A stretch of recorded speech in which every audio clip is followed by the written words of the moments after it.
جو جتنی توجہ کے قابل ہو اسے اتنی ہی اہمیت دو۔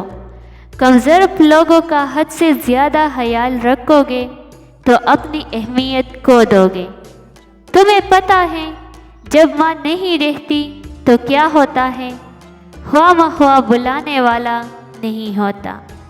ماں بھی اتنی ہی خوبصورتی سے مانگنی چاہیے جتنی بدصورتی سے کسی کا دل دکھایا ہو۔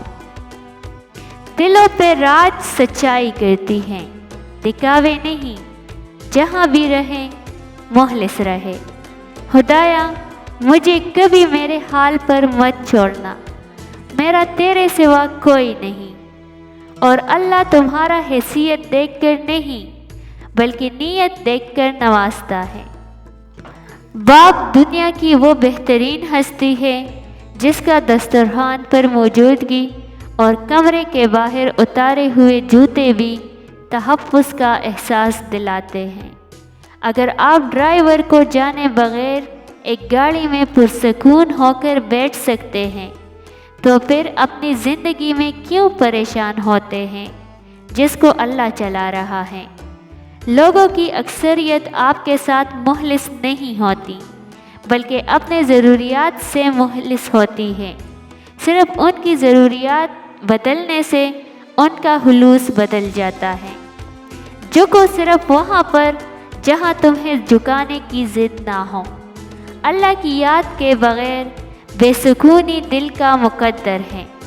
ہر ایک شخص پر لازم ہے کہ وہ تنہائی میں اپنے گناہوں کو یاد کر کے ان پر استغفار کرے۔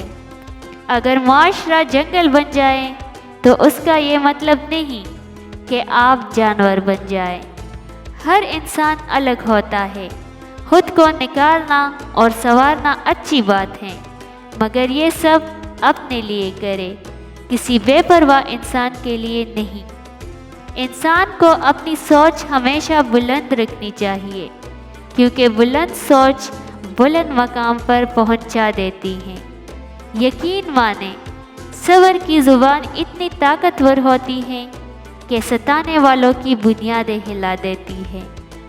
ہر انسان کو یہ فکر تو ہے کہ میرے مرنے کے بعد میری اولاد کا کیا ہوگا، لیکن کسی کو یہ فکر نہیں کہ میرے مرنے کے بعد میرا کیا ہوگا۔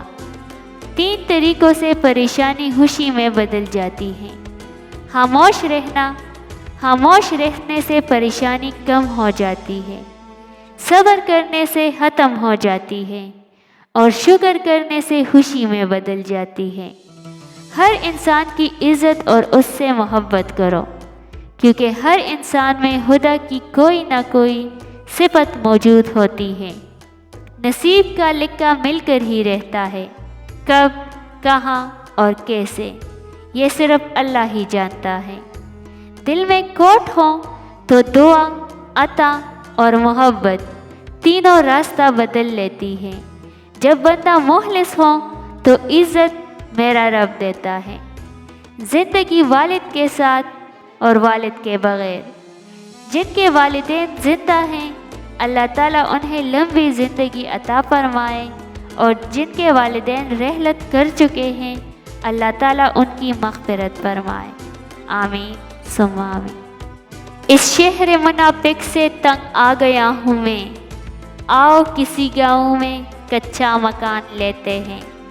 ہمارا معاشرہ عملی کام کرنے والے بہت کم ہیں، باتیں کرنے والے اس سے زیادہ ہیں اور تنقید کرنے والے سب سے زیادہ ہیں۔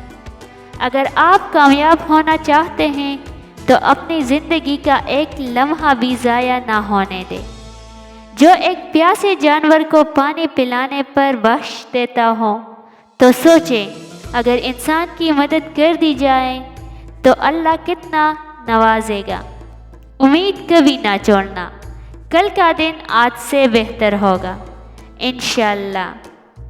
خلیل جبران کہتے ہیں کہ اگر آپ کے حدوحال آپ کی عمر سے کم نظر آتے ہیں تو اس کا مطلب ہے کہ آپ کی اندرونی خوبصورتی زندگی کے ظلم سے زیادہ مضبوط ہے۔